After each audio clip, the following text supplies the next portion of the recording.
What is up, and welcome back to 24 Minutes of A24, the podcast that takes a look at the A24 library 24 minutes at a time. I am Ethan Simi.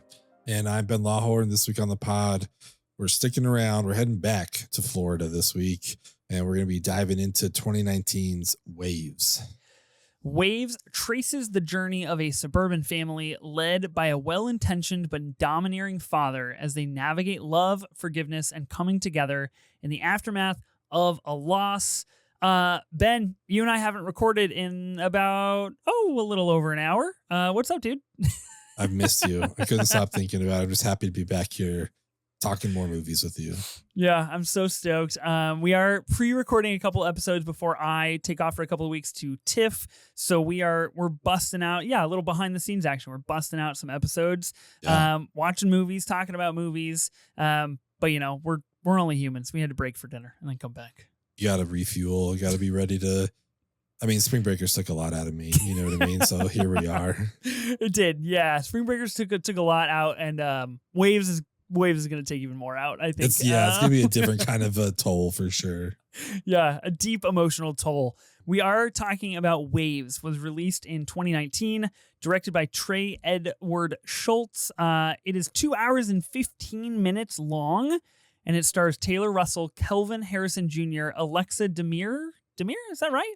I may have spelled that wrong. That's on me. Demi. That is on you. Alexa Demi. That's on me. I take no blame for that, people. No, I gave you the Ron Burgundy. Alexa Demi, Sterling K. Brown, and Renee Ellis Goldsberry. This is a movie that I feel like people have suggested for us to do for a while, and we're finally getting around to it. Yeah, this is one I've been excited to watch. I feel like I've owned this for a long time and just never gotten around to it. So it's just another reason I'm very happy to be doing this pod, because it's just it forces me to finally get around to those things that have been on the watch list forever. And it's good. Yeah, I'm glad. Yep. And, spoiler alert, but I'm glad we watched this. I think this is good.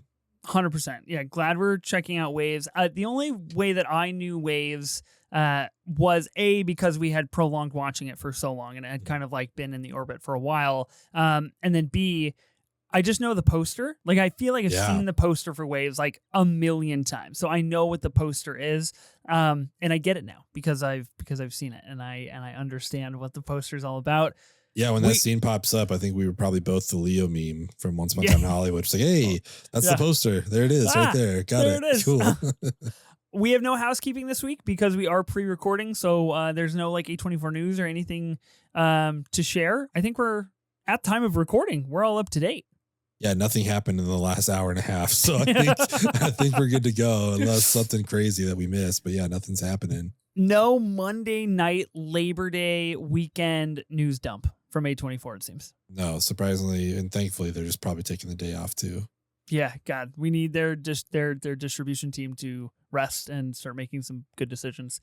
Okay, let's talk general thoughts about Waves. What did you think about the movie, Ben? Oh man, it's weird not having housekeeping. We're just jumping right into it. I wasn't mentally ready. I know housekeeping gives us a chance to warm up and get our mindset right. And I'm tossing it to you really early. Yeah, here we are, 5 minutes in, and we're talking about the movie already. This is crazy. I liked this movie quite a bit. I thought this was a very powerful movie. I thought beautifully shot. I think this is a really nice looking movie. The cast was great. I thought it was super funny at certain points. Renee Elise Goldsberry, who and probably a lot of people know, she's from Hamilton. So to see her in the car singing Broadway musicals with her kid, I was hey, that's great. Just go to someone's strengths for sure. That's the way to go. Can you imagine if your mom had been on Broadway? It's yeah, of course she's just going to sing in the car. So that was great. I thought Sterling K. Brown was fucking amazing in this movie. Phenomenal. Lights out in this movie. So good. He was so intense as the role called for, but damn, dude, I thought he was just amazing in this movie. I don't know. It's a dumb word to use, but I can't think of anything else right now. It's a powerful performance. You could see the nurturing that was behind the sternness, I guess, of everything that he did for, specifically his son. It's kind of a talking point of the movie is how much he focuses on the son, you know, not the daughter for sure, but just drives him and pushes him so hard. But we get some great sentimental and just like emotional moments with him, between him and his kids, and him and his wife. They experience so Can much in here. Oh, sorry, go ahead. can I talk about Sterling K. Brown for a quick second please, while please. we're on the topic? Because we're going to talk about 2019. We're going to talk about the Oscars and maybe why Waves got missed. But I wanted to say, so Sterling K. Brown, I think we're on the same page with him in this movie. Like pretty phenomenal, pretty lights out. Actor in a supporting role. These were the 5 nominees for the 2020 Academy Awards. We had Joe Pesci in The Irishman, Al Pacino in The Irishman, Anthony Hopkins in The Two Popes, Tom Hanks, A Beautiful Day in the Neighborhood, and Brad Pitt wins for Once Upon a Time in Hollywood. I have no problem with Brad Pitt winning. I have not seen The Two Popes. I've obviously seen The Irishman and A Beautiful Day in the Neighborhood. I just wonder if Sterling K. Brown should have been in this list. I drop Pacino for Sterling K. Brown in this list. That's what I would choose. That's interesting. I dropped Pesci and put Brown in for sure. Really? I don't think the Irishman double nomination is needed here. It kind of hurts even worse because the Irishman obviously goes on to goose egg for 12 Oscar nominations. Yeah. Just I guess swap Pacino or Pesci and get Sterling K. Brown in here. Like, we'll talk about the scenes, but like there are scenes where I'm like, how was he not nominated? I don't get it. For sure. Yeah, he was very powerful in this movie. I feel dumb. Like we're just doing this. He was nominated for 1 Oscar, right? Yeah, so he was nominated last year for American Fiction. Oh, that's right. Yep. A movie in which he plays a very different role, but a similar energy. Yeah. Oh, yeah. That's a good call for sure. And also has a scene with his shirt off, which I found fascinating. Because again, I watched Waves and I was like, how the fuck are you so muscular, Mr. Brown? Still jacked. Still jacked. How old is he, man? Like I don't know. 76. So what's that quick math? Do your quick math, Ben. Coming up on 40 or 50. I mean, he's like 48. Wow. Dang. He is very good looking for his age. He's jacked for That's sure. Crazy. Yeah. Great job. Wow. Congrats to you, Sterling K. Brown. Yeah, we should Sterling K. Brown pod incoming right now. Yeah, please come on the pod if you are free. We'd love to chat. Yeah, go through your. I want your workout regimen. I want to know what's the hacks. I want to know what I should be doing in the gym. Dude, he was busting it out in this movie for sure. Yeah. But yeah, he's great. The whole cast was great. Everyone is great in here. Taylor Russell, Kelvin Harrison Jr., Alexa Demi, like everyone's doing a great job in here. I know we're gonna talk about it, but dude, this soundtrack is so good. Like, it's unbelievable. It was needle drop after needle drop. And it's like, what is happening? Like, how did they get the rights to all this stuff? Like there's so many good songs in here. It fits perfectly for the time. Just like a wide range of like rap and hip hop. Mm-hmm. I loved it. I thought it was great.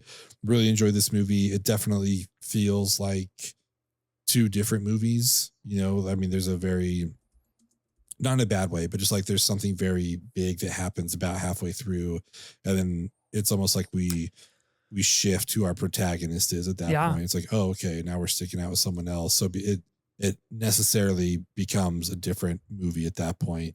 But I think they handle it pretty well. I think it goes on successfully from there, and it's just interesting to see how this family deals with like the trauma that they had to go through and everyone's roles. And I don't know, they do a really, really good job in this movie of setting up the characters. I was worried about that at the beginning. I felt like, oh man, we're doing a lot of just like hanging out, world building. Yeah, exactly. It's like, okay, so they do this, like shot very cool, like with that like kind of 360 camera on a lot of those things. We're just like kind of pan through things and float around. So I thought that was handled nicely, but yeah, I don't know. I had a good time with this movie. I'm glad we finally got around to it for sure. I'm so glad that we finally got around to it. I love this movie, and I do, just off the top, I have like a lot of things that I want to say about this movie because I feel like it deems it necessary. Mm-hmm. I do just want to say off the top, we fully recognize we're just 2 white guys talking about Waves. Yeah. A movie not really made for us. A movie, yes, made by a white man, but like not really directed at us. So we recognize that. Obviously, I personally lack insight into whatever that may encompass that I just don't have access to. So, I do think that's important to remember. Okay, so I have a lot of things. You mentioned the soundtrack, which I want to put a pin in and get back to the soundtrack. I mentioned the Oscars, which again I'm going to come back to. A lot of things that I was thinking about during this movie. The first was how it looks. I think that's a big a big mission and accomplishment of Waves is the way that it looks. It matches the soundtrack. It matches the score from Trent Reznor and Atticus Ross, which we'll talk about, which is just like absolutely insane. When I saw their credit come up on the screen, I was like, oh boy, like we're in for a treat. This is going to be something fun. It is a movie of two parts, necessarily so, and I think it's very successful in doing that. It does initially, and I share my concerns with you of like when we're doing the world building, it felt to me like an episode of Euphoria. It felt like a really really extended episode of television. And I was like, okay, we're just like condensing what probably would have happened over 8 to 10 episodes into a movie. I don't think that's inherently bad. I just think it's something that I noticed. It's something that I felt. And I wonder if that is because Alexa Demi is in this movie. And of course, Alexa Demi from Euphoria. And watching this movie, I was like, God damn it, they really shit the bed on Euphoria. They're just really dicking around on that show. Have you looked up the cinematographer's IMDb? I have. Let me do it. I want this one. Okay. This is incredible. Cinematographer of Waves, obviously a very beautiful movie. Yeah. We'll get into each scene. I think it's worth mentioning like what it looks like. The cinematographer's name is Drew Daniels. Now I might leave some stuff off of here, but speaking of Euphoria, Drew Daniels has DP'd 2 episodes of Euphoria. He did Waves in 2019 as well. He goes on to do a movie that I was really keyed into of this movie sharing a vibe with, and that would be 2021's Red Rocket, another A24 film, and especially the ending is very, very Red Rocket coded.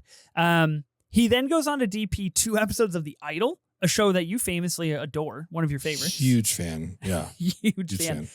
And then he is the DP of the Palme d'Or winner of the 2024 year Anora. He's DP'd Anora, which like if there's ever been a movie made for me, from what I've heard, it's Anora.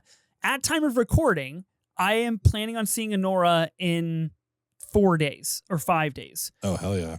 So I'm excited. I've heard it's basically Uncut Gems, but like Sean Baker did Uncut Gems. I cannot wait. Obviously loves working with Sean Baker, a thing they go back to. He's also the DP on a movie called Shell, which I am planning on seeing at TIFF as well, starring Elizabeth Moss and Kate Hudson, kind of like a beauty thriller horror movie. This DP is insane. Yeah, speaking of Shell, it's directed by Max Minghella, I believe I'm pronouncing that correctly, who was in Babylon. So there you go. I found my hive. I found my people. This is my guy. This cinematographer, Drew Daniels, actually come on the pod because I would love to ask you a bunch of questions. I think that's incredible. Alexa Demi doing very similar to Euphoria in this movie. And I mentioned like the music video aspect. You mentioned the soundtrack, and I wrote that down, a very specific bullet point. Is this the best collection of artists on a soundtrack? Maybe ever? Like I genuinely, that's a real question. You're talking about peak, in my opinion, peak Kanye, Tyler the Creator, Frank Ocean, Kid Cudi, Chance the Rapper, A$AP Rocky, SZA. It's kind of insane. Like one needle drop after the other. Kelvin Harrison's character has a Life of Pablo poster in his room. It's kind of undefeated. Yeah, I mean, there's so much good stuff. The only thing I would compare it against might be the Black Panther soundtrack, but even then, this one still has Kendrick, so it's like you have a little bit in there. Kendrick, so it's just like, I don't know, man. This might just be one of the best soundtracks out there. It's kind of fantastic, and that is so wild to me that I've just never I've never heard anybody be like, yo, you should check out the soundtrack to this movie, or man, have you heard the score to Waves? Because like soundtrack aside, the soundtrack definitely is an exceptionally key component of this movie and accomplishing the mood that we're trying to get out of it. But the score from Reznor and Ross is astounding. It is like obviously nothing less than you would expect from them, but it's astounding. And I don't really understand why nobody's talking about this movie. Would they be, if you're directing a movie, would you go to Reznor and Ross, you think? Oh, has to be. Yeah. Right? If we're doing, which we should do, would be a really fun game, direct, create an A24 movie. Who's your director? Who's your DP? Who's your, your composers? Who's your stars? Yeah. That'd be fun. I would definitely go to them. I think and this is like no surprise to anybody, but like, I think they're unreplicable. Nobody can do what they do. For sure. I just know I won't pick Robert Eggers. That's pretty much it. That's all I know. Yeah, that's fair. Look, that's fair. I wonder if we can gamify it somehow so I can make you have Robert Eggers. That would be fun. Man. So Waves comes out in 2019. We mentioned this. Really underappreciated, under-talked about, underrated, I feel like, in general in the A24 catalog. Now, this movie's released November 19th of 2019. If you're unfamiliar with what came out in 2019, let me quickly refresh your memory of some of the really hard hitters.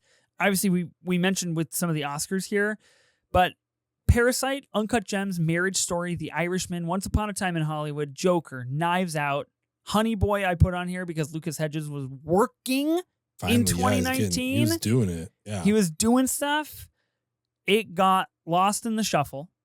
And I am just so curious, as I am generally on this pod, of what happened for A24 to like to ruin this, because it only makes just over $2 million at the box office on a budget of $6 million, which is a flop. It's bad. It's just, I mean, they had a lot of competition, obviously, but I still wish I could go back in time and just see what promotion they were doing, if any, because I just can't imagine they were doing a bunch. Yeah, I don't know, man. Like, this really feels like it flew under the radar. And to be transparent, you and I are guilty of that because like neither of us watched it in 2019.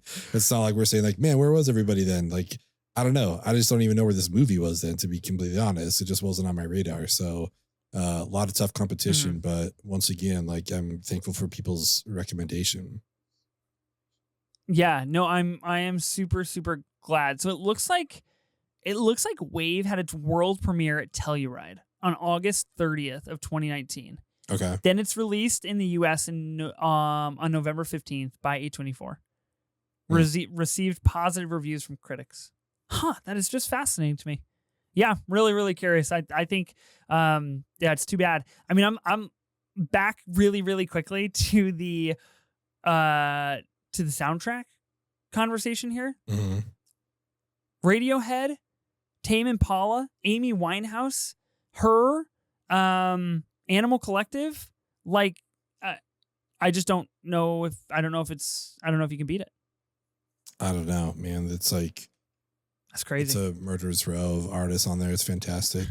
It really is. Okay, the last thing I wanted to talk about in the general thoughts before we get to True Cinema is the director, Trey Edward Schultz, has done a couple of other things. He did It Comes at Night, which we've talked about here on the pod, kind of a horror thriller movie. He did Krisha, which is another A24 movie, which we have not covered here on the show, a little bit older, I believe 2015. He does Waves. And then it looks like he has an upcoming project, which on IMDb says it is an untitled The Weeknd and Trey Edward Schultz project. How does that make you feel, Ben? I mean, not great.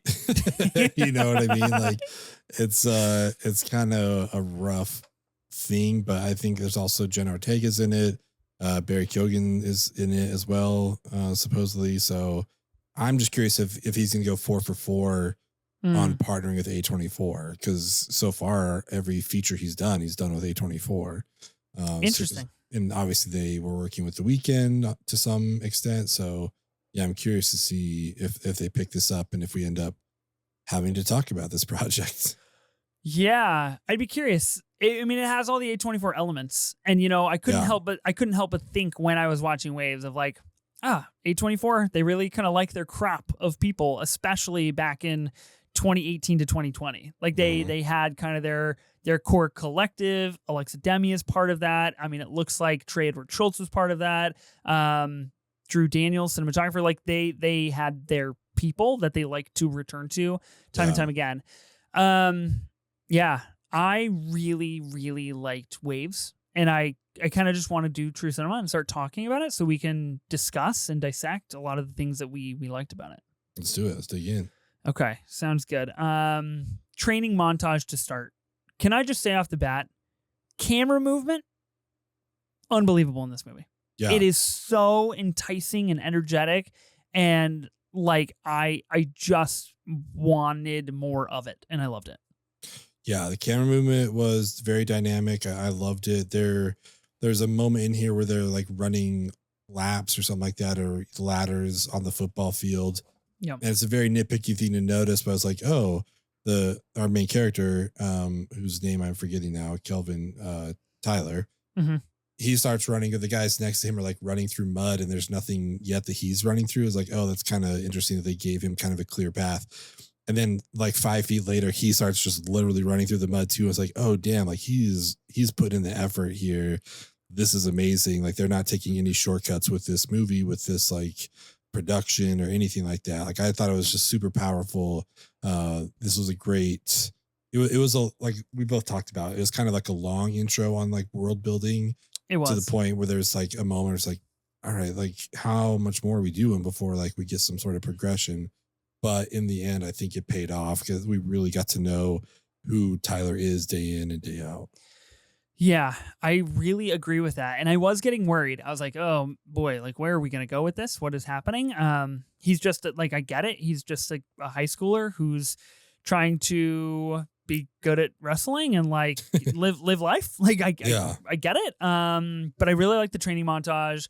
I really love the energy that this movie gives off early on, and a lot of the stylistic choices and movements that they make with the camera feels, and this is like, I hate saying this, and this is like so annoying to say, and it's like, it's not politically correct in any term, but like it feels A24, like A24 had no say in how this movie looked or shot or was shot or felt or anything like that. But that's why they picked it up. I mean, like that, it makes sense. It feels very, very much like that. And I love our introduction to our characters. It just feels, while it feels lengthy, it does feel like homey. Like we get to know them quite well. Next bullet point I have here is when he starts taking Oxy. He basically steals his dad's Oxy. We kind of learn he has some shoulder pain that he's dealing with. And instead of like doing anything about it, he just kind of starts stealing pills. I love this script is both direct and raw and really smart, because there's this moment where he's talking to his mom. His dad comes down, played by Sterling K. Brown, and he asks his wife, "Hey, did you take any of my pills?" And she's like, "No, why?" And he walks away and he's like, "Oh, don't worry about it. No, nothing." He is definitely aware of his son and at least has a hunch about his actions, I feel like. And I think it does a really good job of nurturing their relationship, whether healthy or toxic, early on in the movie, in a really successful way. For sure. Yeah. In that same moment, I know Sterling K. Brown comes down and is like, "Is your homework done?" He's like, "No, I just want to come down and talk to mom." It's like, all right, well, you did that. Like, go back, finish your homework. It's like, oh man, he's really almost, I would say almost crosses the line of being a motivator, and it's more of just like a, I don't know, enforcer or something like that, of just like, you need to be doing this stuff. And it's kind of uncomfortable but all purposeful at the same time. So it's a great scene. We do learn a lot about him so early on, which I think pays off in the end. Yeah. I believe in the middle of all of this, we do get like their at-home workout kind of scene and little montage that we get together. And like I mentioned, Sterling K. Brown goes shirtless and kind of puts on a clinic for his kid and is like, for sure, you need to work out so you look like me. That's it was pretty sick, honestly. It was great stuff. Okay, next bullet point that I have is the slap scale. Now, this is when Tyler does go into the doctor, and the doctor's like, your shoulder's like, you're screwed. You're done. Yeah. Like, you have to get surgery or it's like irreversible damage. Of course, trying to be a really good wrestler, trying to go to college on a scholarship, it sounds like, and tells the doctor that he's going to tell his parents. We learn later on in the film, he in fact never does tell his parents. I think this movie does a really good job of stewing tension, because I was constantly waiting for the bad thing to happen, because we do live with them for so long, for 25 or 30 minutes, where like nothing really goes wrong. And so I was like, kind of just like waiting, like, okay, what's going to be the sparking moment? Like, who is going to die? What dreams are going to be crushed? Who is going to hit who? Like, what is going to be the offsetting moment for all of this? Yeah. And I feel like this with the shoulder and the slap scale is definitely the first small domino in setting Tyler down the path that he goes on in this movie. Yeah, this was I had to do a moment of like disbelief, where it's just like, all right, I don't think any doctor, after this kid is pushing so hard about getting to wrestle, no doctor's gonna be like, I trust you to tell your parents, like, sure. So there was Fair. that like, you kind of have to like hang that up a little bit. But yeah, I mean, that scene between them is so interesting, because it's like, all right, I have a meet this week, so when can I do that? And the doctor's like, dude, I don't know if you're ever going to have another meet again if you want to keep your shoulder. He's like, I'm not telling you the season's over. I'm telling you, like, your career might be over. Like, your shoulder is that fucked. And he just doesn't want to hear it. And it's understandable, because at that point, you can imagine he's been spending a majority of his life prepping for this and planning to use this particular skill and ability to like get him through to college and all that kind of stuff. And now it's just like being taken away from him in his eyes. So really powerful stuff. Just, I think it shows his dynamic range, basically, in this scene of like kind of accepting, or not accepting what the doctor's saying, but hearing what the doctor's saying while trying to push back on like how real it is. There's a scene slightly later in the film that ties back to this. I'm curious your stance. Did Tyler ever truly love wrestling, or did he just pick wrestling because he thought it would make his dad proud? He thought he could do it successfully. He thought it would get him to college. His dad makes a remark later on of like, I didn't choose wrestling. You chose wrestling, and you need to stick with it and do it well. I'm curious how invested he is in that versus how scared he is of sharing that news with his dad that he has failed at a task. I don't know what this kid has chosen for himself at all. Right. You know what I mean? Because even his dad says the same thing when they're working out. He's like, you're the one who said you wanted to work out with me. Like, you're here. So like, do you want to do this or not? It's like, I don't know that he really wants to work out with you. I think he's just afraid to tell you that he doesn't want to work out with you. So he's like, he's going to. And that's kind of how I feel he feels about wrestling. He's like, I don't know how much he loves wrestling versus just like, you told him he needed to do a sport. And maybe this is like less punishing than football or whatever. You know what I mean? Like, this is what he chose to do. But how much of it is a choice when it's like you're forced to do something, Yeah, I think there's a lot of complexities that Kelvin Harrison Jr. does like bring forth to his character with that idea of like this constant push and pull of what he wants to do in his life and how he wants to interact with his dad. Next bullet point I have here is pouring vodka in his water bottle. And this to me, I was like, okay, we're like, the roller coaster is over the hill, and we're going down now, and we are possibly going down very quickly. And I got instantly very worried for what was to come, and rightfully so, because it doesn't get any better. As a person who likes to pregame before a concert or something like that, I appreciated what he was doing. But at the same time, it's like, dude, I think you're 17 and this is pretty fucked. Like, you can't do this, man. This is kind of wild. So yeah, it was so interesting to see that again. It's just like we're getting glimpses into what this person's life is like.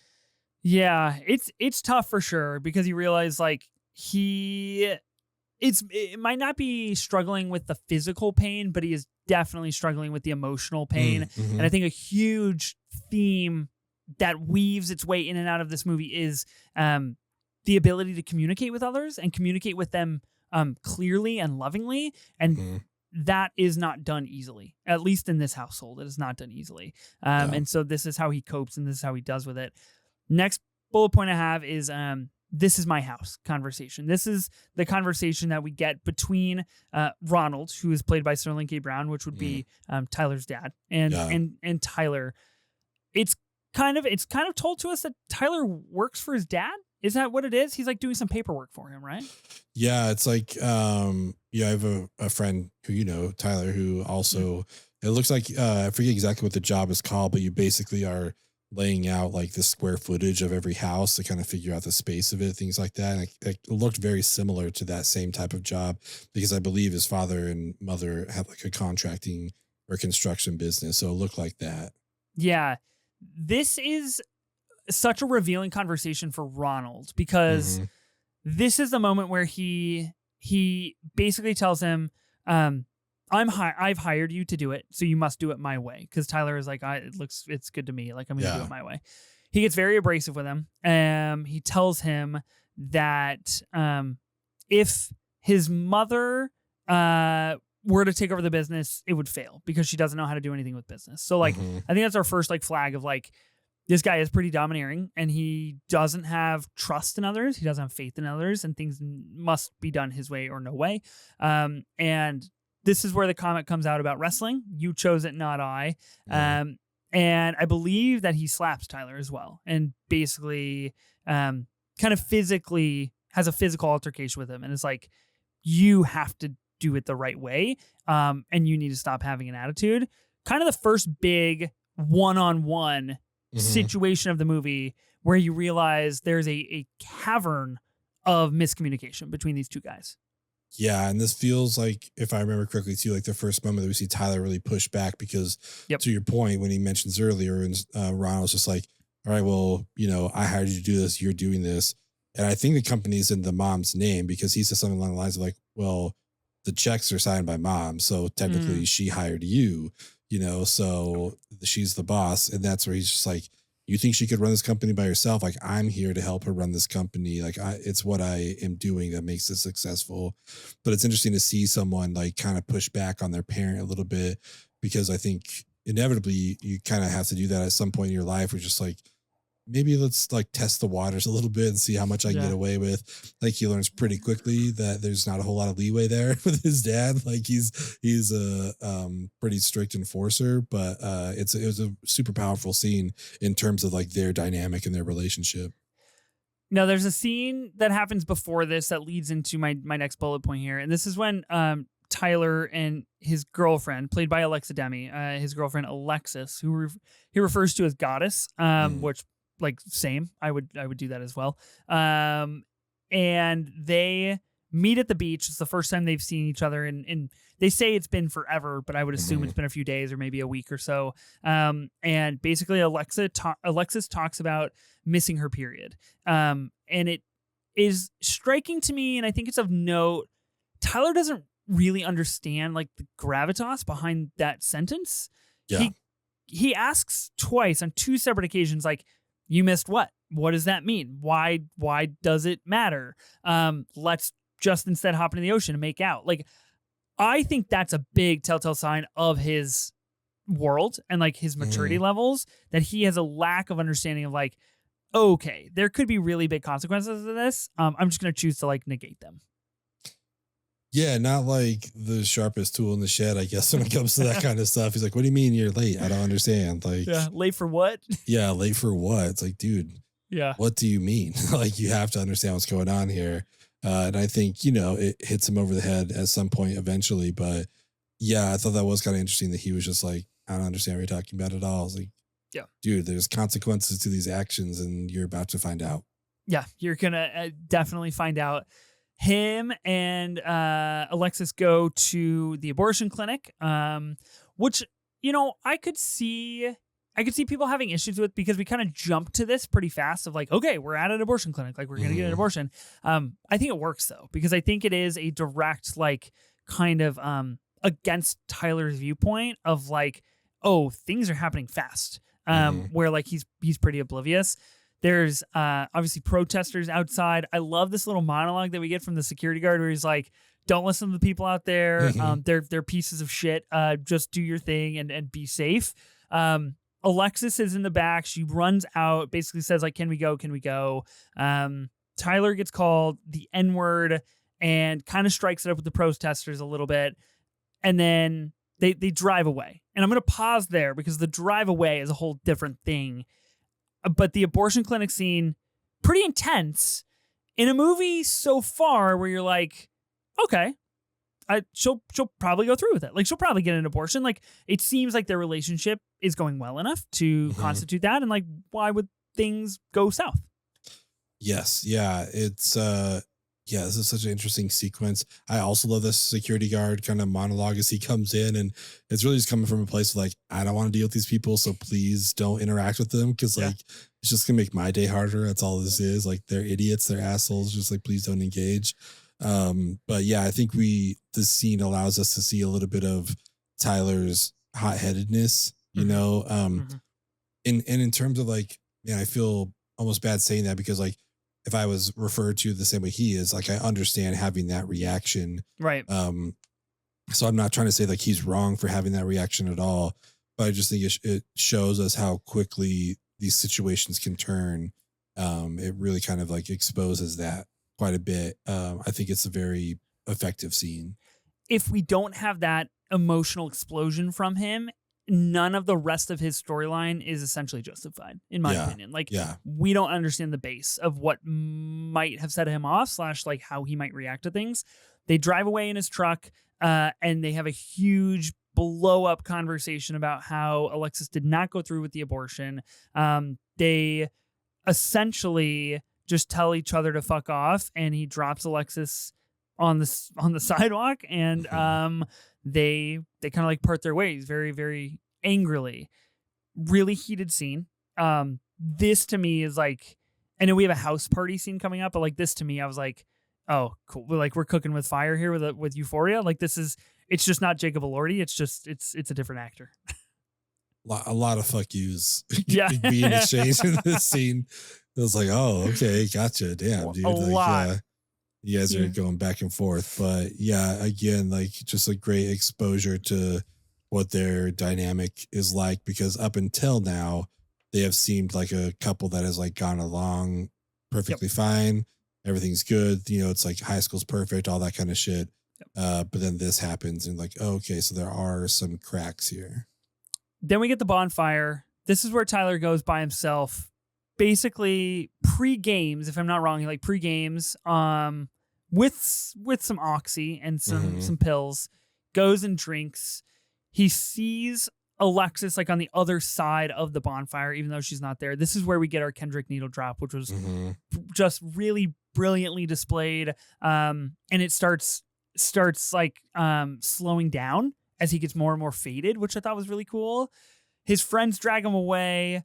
He basically is super faded. He's like, I can't open my eyes. And at this point, I'm like, okay, we're in Hereditary zone. Yes, like, exactly. Like, he's sticking his head out the window, and his friend is like, no, for real, get back in the car. And I was like, here it is. Like, Tyler's gonna fucking die. He doesn't, but really nerve-wracking stuff. That's all I was waiting for, was a fucking pole just to like come through and take him out. I was like, there's no way they're going to do this in two A24 movies or just two movies in general. But yeah, I thought for sure he was done. A lot of great sequences here when it comes to this, like mixing oxy and alcohol. You know, then a lot of jump cuts to him like waking up wherever he is, whether that's like throwing up in his bathroom with his sister there or whatever. But a super powerful scene that just really kind of had me, I don't know, I was captivated by it. I think it's a really good way to put it, because I both felt for Tyler, but I was also like really like, I'm really worried for his safety, but I'm also like, if you die, like, I'm sorry, that's what happens. Like, you fuck around, find out kind of a situation. You mentioned being in the bathroom with his sister, a really important scene that we'll kind of loop back to at the very end. I think one of the most pivotal emotional scenes in the movie, for sure. Then he gets a text from Alexis, says, we are over, I'm blocking you now. I want to make a personal note on this one. if your partner ever texts you and is like, don't get mad at my decision, will you support me? Don't respond in all caps. How about that? Yeah. Right? Yeah. Like good life Yeah. advice. Yeah, this was my thought. I was like, oh well, when Ethan's done with me on the pod, this is the text I'm gonna get. We are over. I'm blocking you now. I was like, oh, this is what it's gonna be. Yeah, there's no moment where like, yeah, let's have a conversation about this. And then like you respond in all caps and then try to call them. It's like, this isn't gonna go how you think it's gonna go, dude. Like you gotta chill out a little bit. Obviously this is a huge situation that he's facing, but like this is not the way to do it. It's not the way to go about it. Stylistically for the movie, we get a incredible Tyler, the Creator needle drop here as well. Tyler destroys his room. Again, like his parents are like, what's going on in there? What's happening? I would reckon that his father has a key to his room and can open that door. So, like, like, what are you going to do? But that's a pretty big scene because it solidifies the fact that the roller coaster is going downhill full speed.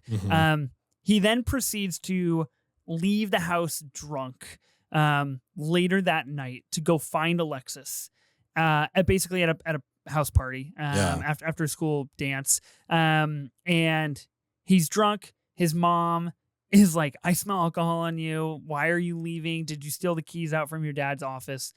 And he's like, yes. Also, you're not my mom and fuck you. And I was like, whoa, my guy, you've got to tone it down.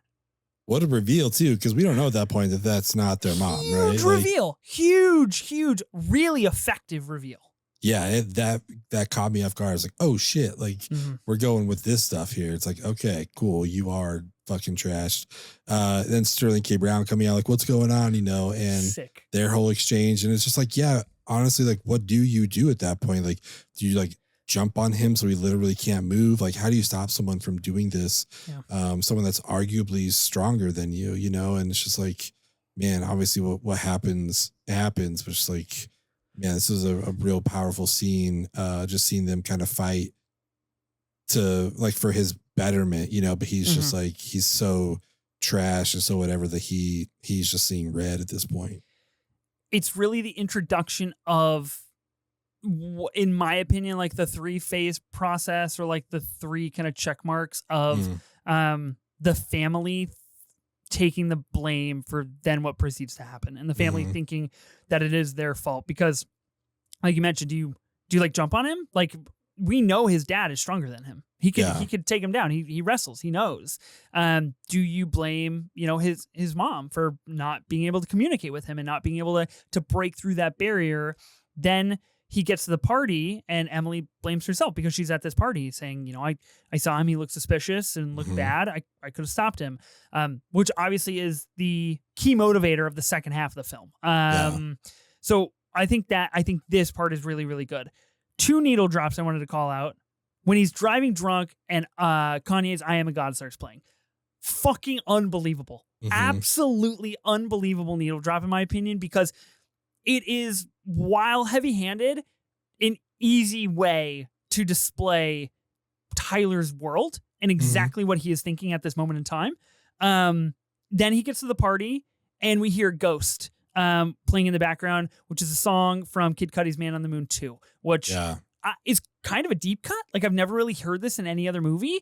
And I was like, holy shit, they're going for bangers here. Yeah, you and I talked, I think, before we recorded, but like, this movie had a $6 million budget. And it feels like 5 of it went to the music because like they just got so many good songs here. It's just like, damn, this like hit after hit. This, I don't know. It's such a good, useful way for this music to help move the narrative forward and to help us understand like the mindset of these characters, Tyler specifically, through all this. It is still, for better and worse, like super Euphoria coded, unfortunately, like super HBO coded, where it's like, we have 10 minutes left and it's the penultimate episode of the season. And like, that really famous song that it's going to tell you exactly what's going on. I'm a sucker for it. It works on me. Like, that's why I like these scenes so much, because they work for me. I could see not being interested in that. Here's the big one. We only have a handful of bullet points after this because I feel like the first half of the movie is the easiest to assess, and I think the Mhm. second half is more of a floating kind of Yes, yes, yeah. situation. So if you haven't seen Waves, you don't want to be spoiled. Don't proceed, I guess is what I would say, because I had zero idea what was coming, and I think Mhm. I think it works when you don't know. He goes to the party. He sees Alexis, basically corners her in the garage as she's getting beers, and is like, "Are you drinking? Did you fuck that guy you went upstairs with?" Obviously Tyler's still super faded, really angry and upset. Alexis, like, good for her. She's like, I'm not talking to you. Like, I blocked you. Like, but this is, we are done. We're over. This Mhm. is it. The drinks are for my friends. Like, this is none of your concern. Um, Tyler then gets physical with her and basically hits her. Right. Mhm. And I I didn't know initially what the extent of the damage was. Of course, we soon find out he does proceed to kill Alexis. Um, which I think is incredibly shocking for a movie like this. Yes, it is incredibly shocking. I'm just sorry. I'm just thinking about the note that you wrote down that you told me about before you knew that she was dead. Yeah, It's really cracked me up. so I wrote, because I'm taking bullet points as I go through the movie, because I'm like, okay, I gotta make sure that we're hitting the important things here. And I didn't know what happened to her, so like literally she hits the ground and blood is pooling, and I just wrote down like, Tyler KOs Alexis, and I was like, is she getting up? I don't know what's going on. You're right. No, she stayed down. Yeah, knocks out, kills off. I guess it's a different KO. Yeah, he Sure, took yeah. care of her. Yeah, I mean, this scene here, I mean, her arguing with him, just like uh, because this is the prom party basically, and Yep. this is again another effective use of like social media in a movie because he's at home watching basically everyone's like reels and shit like that about what's going on, and So then well able to done. figure out where they're at. Like, oh yeah, that's amazing. That is like modern day detective work of just like knowing where people are. And the Which cell phone use, yeah, can please. I say really, really quickly, is a direct juxtaposition to what we get with Emily and Luke Hmm. maybe 40 minutes later, when she's like, "Oh, I insta stalked you a little bit. I kind of learned a little bit about you." That's so interesting to me. That Yeah, dichotomy of social media usage. yeah, I thought it was very well done here for his detective work. But yeah, he shows up, and she's obviously going to prom with this other dude, and she's trying to tell him like this has been my friend since elementary school. Also, he's gay, so no, we didn't have sex. Like, chill the fuck out. But Tyler's still just so faded and so angry and jealous, and obviously dealing with a whole lot of repressed feelings here. And it just like literally kind of gets taken out on Alexis in the most unfortunate way. This is the moment that we get an aspect ratio change to 4:3. So we Mhm. go from like a standard widescreen aspect ratio to a 4:3 square.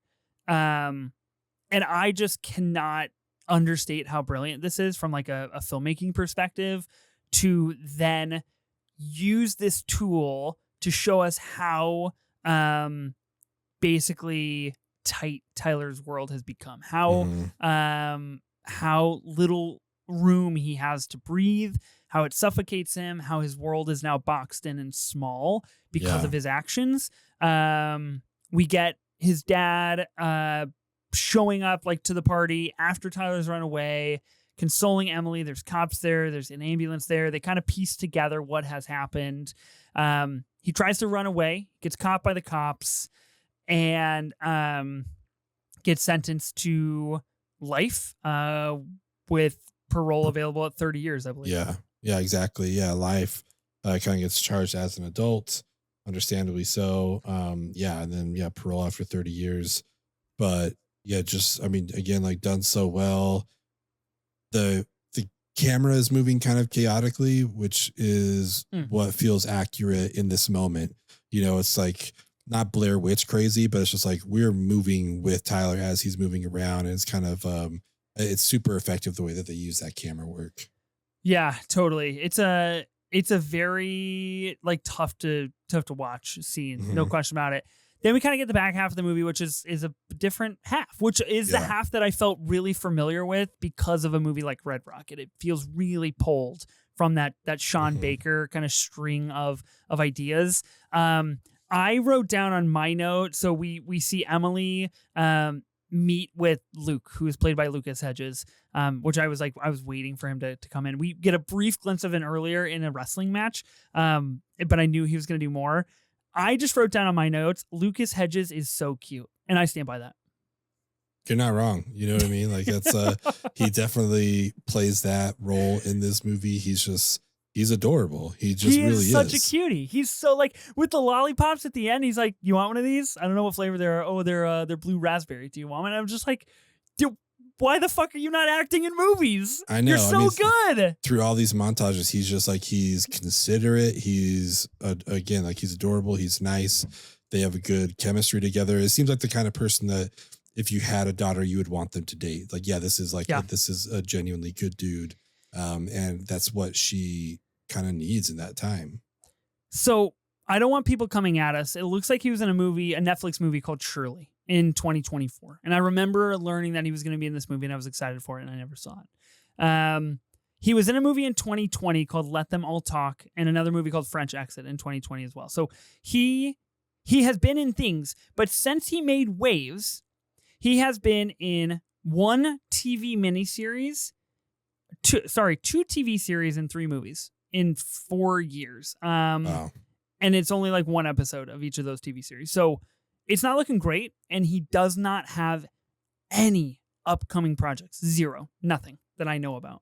Look at that run though. Mid-90s, Honey Boy Waves. Like Jesus Christ. What a solid run he had going there. It's trifecta. I mean, he does Lady Bird and 3 billboards in the same year. Mm-hmm. Dude, he was one of the greats. God, too bad. R.I.P. Our boy Lucas Hedges. He's very cute in this movie. I love him. They go to the manatees, Emily and Lucas, Luke in this movie. They go see the manatees, and it is really just a fascinating contradiction to the life that Tyler chose and the path that Tyler chose. And the idea of freedom and the idea of choice and the idea of relationships and what people can and should do for you and what that means for your life. Again, just so cute going to see the manatees. Like, I don't know what else to say. The manatees are pretty adorable. Little fun fact, that was my grandma's favorite animal. Wow, so look at that. I did a report like in 3rd grade on manatees because my grandma loved them. So I was super happy to see them in here. But yeah, their whole relationship building moment that we see in the film is just like it's handled beautifully. Yeah, it really is. I love their relationship that we get. Emily gets a really important conversation with her dad, Sterling K. Brown's character. She shows up and basically goes fishing with him. This happens really quickly after the two adults are basically fighting, or like, who's there for Emily? What are we doing? How can we move on with our life? These kinds of things, which I thought was like very reminiscent of a Before Midnight situation where it was like, oh, we're having just like real adult relationship conversations. Like this is not like, it didn't feel scripted for a movie per se. They talk about how her dad feels alone because he can't break through to his wife and talk to her. Emily talks about how she feels like it's her fault that Tyler turned out the way that he did and how he's a monster. And they share this really intimate moment that is pretty emotionally affecting to watch. Yeah, it's a beautiful scene. She talks about, having been at the party. It's like, I saw him. I could have stopped him. Like, I could have done all this stuff. And, he's a monster. What he did is horrible. And then Sterling K. Brown's like, your brother's not a horrible person. He's not a monster. He just did a really bad thing. But none of this is your responsibility, because I'm sure he's had to talk himself through that same thing. Well, with not stopping his son leaving the house, you know what I mean? Like they quote unquote let him leave, and this is what ended up happening. So I'm sure that he's had to deal with that as well. So it was nice to see him like supporting his daughter and like encouraging her, just like, this isn't you. This isn't your fault. This isn't on you at all. Yeah, it's really, again, like back to that theme of communication and how they traverse that, like how they traverse grief and responsibility and things like that. I just looked up on Wikipedia. It looks like Lucas Hedges was in a production of Brokeback Mountain in 2023 on the stage. Oh So yeah, I just want to put it out there. I would have very much liked to see that. that would have been great. That would have been pretty sick. It was at the West End of London. So Oh okay, yeah, I don't know. It sounds like he's doing cool shit, I guess. But yeah. still, I want to see the cool shit that Lucas is doing. Two more bullet points here. They go to Missouri. Emily and Luke go to Missouri to say goodbye, essentially, to Luke's dad, who was a piece of shit and has cancer. And that is Luke's own reckoning with his parents and his grief and his forgiveness and everything like that. So I actually thought it worked really well to take that theme and extend it to Luke and his dad and kind of see it from an outsider's perspective of like, here's a different situation, similar but different, of dealing with loss and things like that. And I thought actually Emily and Luke's conversation in the car on the way to Missouri, talking about their, like, his dad and their feelings and their emotions, I thought that was really powerful. And of course, the sequences with his dad and his dad eventually passing away is pretty intense. Yeah, very intense. I did appreciate again, like our Lucas Hedges. We just love him. Luke. I'm trying to think of, like, we have our sad boy John McGarrow. It's like, what's Lucas Hedges? Like, he's our, I don't know, he's our adorable boy, I guess. Our adorable little Lucas Hedges, yeah. Yeah. But she expresses to him, like, you're going to regret not talking to him if he leaves, like when he leaves, when he passes. And I think it just speaks a lot to him and his character, that he takes her advice. He's like, you're probably right. Like, I may think he's a piece of shit. I may think he deserved this cancer, but once he's gone, he's gone. You've experienced that. So I'm gonna heed your advice. And I thought that was just like super powerful that he even did that. Just kind of showed how tight their connection is. Yeah, I would assume you should have a pretty tight connection with somebody if you are taking a bath with them and listening to Blonde by Frank Ocean. That to me is like the peak of tight relationship. Without a doubt. Yeah. Without a doubt. Then we kind of get this ending montage that we get. We kind of see some reconciliation between Emily's dad and mom. Emily and Luke kind of have their moments. And then this is the moment where I was like, that's eerily similar to Red Rocket, is when Emily is riding on the bike, kind of free, right? And she extends her arms and she goes away.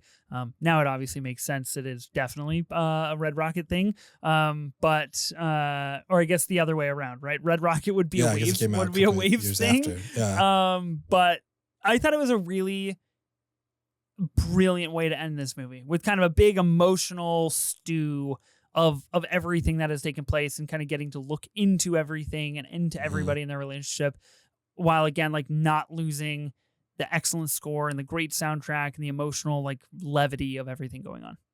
Yeah, I thought that worked really well. And then just like her literal release of just like the freedom that she's kind of feeling as she like raise her hands off the handlebars and stuff like that. It's like, like we get, it might be cliche or whatever, but we understand what you're doing here. And I think it works. Totally. I really liked this movie. I gave it 4.5 stars on Letterboxd. Oh yeah. Yeah. I would say it's pretty high on my A24 ranking. So this is actually the 100th movie that I have seen from A24. I'm now up to 100 on my rankings list. It's in the top 20. Dang, dude. It's pretty high. That's a solid. We're not even at ratings yet. And I know. That's pretty solid. I just wanted to put that out there. True cinema moment for you.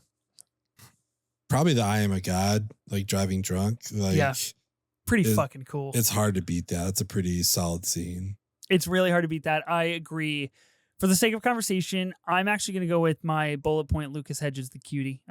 This is when he first asks Emily out on a date of like, would you like to grab some food? And would you like a lollipop? It's blue raspberry. I just want to rewatch that scene. It's so adorable in my eyes. It's so cute. Okay, A1 act. Now this is actually an A1 act that we have in fact done before, but we've done it a long, long time ago. We did it for mid-90s, I'm pretty sure. Another Lucas Hedges movie. Another movie scored by Trent Reznor and Atticus Ross. So we're gonna go back to the well, because it's been a few years and they've made some other movies. So here's what we've got to work with here. We've got The Social Network, The Girl with the Dragon Tattoo, Gone Girl, The Vietnam War, mid-90s, Watchmen, Waves, Mank. Wow, they scored Mank. Did not know that. Crazy, right? Gonna have to rewatch Mank. Oh God. Soul, Bones and All, another Taylor Russell film. Empire of Light, TMNT, Mutant Mayhem, The Killer, Challengers, and they're also scoring the upcoming Queer, which is just a ridiculous filmography. It is, right? And like to start out with The Social Network, that's fucking wild. It's so fucking stupid. It's so dumb. And like now in retrospect, it makes sense. But I just remember seeing The Social Network in theaters and seeing Trent Reznor's name come up. And I was like, the Nine Inch Nails guy, like he's doing this. That's crazy. I wouldn't like, this is going to be weird. And then it ends up just being perfect. And it's just kind of, I don't know. It's crazy. That's what I'm going to go with. They've done so many good scores, but out of all the vinyls that I have, this is the one Trent Reznor Atticus Ross vinyl that I own is the Social Network soundtrack. I'm jealous. Score. Yeah. I would like to own that. That would be pretty sweet. Okay. I'm going to go with something different. Of course, The Social Network, I think, is like the unequivocal winner here for sure. I'm going to go with Challengers. I'm going to go the opposite direction. I'm going to go with their newest score. Challengers is undefeated. It is still my number one movie of 2024. And we actually had on like a radio on Spotify today in the car, me and my family and my girls. And the final song of Challengers came up that plays during the credits. Nice. And I had not listened to the Challengers score in a while, and I haven't seen the movie in a few months. And I was like, oh, fuck, we got to fire up Challengers again. I was like, that is so good. It's so good. So good. It actually came up on our playlist late too. We were driving around doing shit, and all of a sudden, like a couple of Challenger songs came on. It's like, it is hard not to drive fast when this shit's playing. Like, it's so good. Yeah, I agree. Yeah, it's hard not to just gas it for sure. Yeah. Oh, man. I wonder what their score is going to be like for Queer. Really, really, really interesting. Yeah, it's going to be interesting. We'll see. If I'm able to see Queer at TIFF, I will report back on the Atticus Ross score for that. Okay, let's do our A24 ranking for Waves. I'm interested to see where you're at on this, because outside of like liking the movie, I don't really know where it falls in relation to other A24 flicks. Yeah, it's interesting. 2 hours ago or a week ago, depending on if you're listening to this, like, I gave Spring Breakers an A-, and I feel similarly about this. So I think I'm going to go with the A- again. Nice. 2 A-, 2 weeks in a row. Yeah. Wow, look at you, an A boy. Holy cow. I gave it 4.5 stars on Letterboxd. It's in my top 20. I'm going to give it an A. Yeah. I'm going to give it an A. I still think there are some things, and I know, like I said at the top of the pod, like there's some things that like we're just not qualified to talk about. Like we're not clued into. So I don't know if it's like misrepresenting things, or I don't know how it's impacting kind of the like the optics on Black culture or the Black community or anything like that. Yeah. From the way that I received the movie, I really liked it. There were lots of moments that I really, really enjoyed. So I'm giving it an A24. I would say it's a certified, like, underrated A24 movie for sure. Oh, without a doubt. Yeah, this is underrated. This is definitely something that I think you could recommend to most people that most people will not have seen. Yes. So yeah, that thing just definitely falls into that category without a doubt. Totally agree. Yeah, this is a great movie. Highly recommend for people that haven't seen it or trying to watch something. And I, it is reductive, and I don't mean to be mean, but like if you like Euphoria, you're gonna love Waves. Like it's just the clean and simple way to put it for sure. Might go fire up that I Am a God scene again before I go to bed. I'd be worth it, man. Actually, that might be my new pre-workout scene that I watch. Oh shit, I like that. That's good, right? That is good. Yeah. Give me all jacked. Closing thoughts on Waves? Anything left to say? Just thanks to all the people that recommended this, because this was totally worth it, and I'm very happy to have seen this now. Yeah, a direct antithesis to what we had a few weeks ago in Barely Lethal. So thank you, nobody, for suggesting Barely Lethal. And now I understand why nobody suggested it. Yeah. Next week on the pod, we're doing a TIFF recap. I don't know what really that episode is going to look like. I'm slated to see 5 A24 movies at TIFF, so we'll see if I get to all 5 of them. We'll see like what we're going to talk about. I really don't know what to expect. I'm excited to hear what your thoughts are, as vague as some of them may have to be. but I'm just excited for you. I think it's gonna be a super cool opportunity. How long is TIFF? It's like 9 days or something, right? Yeah, TIFF, I believe, runs from the 4th to the 15th of Damn. September. Yeah. Yeah, so It's it's 11 wild. days. I'll be there from the 4th to the 13th. I won't be seeing any movies on the 13th because I'm flying out that afternoon, but I will have 8 solid days of movies, and as of time of recording, my schedule has 34 films on it. So we will Jesus. see. I'll have to report back with how many I accomplish. 34 is lofty in 8 days. It's like 4.5 movies a day. Yeah. So I don't know, but I feel good. I feel confident. My torn Achilles and all. We're gonna make it work. You're gonna just be running circles, man. I'm excited about that.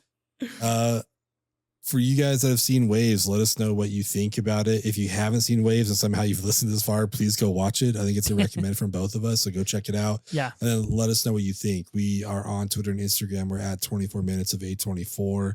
You can also subscribe to us on YouTube and watch us talk about these films.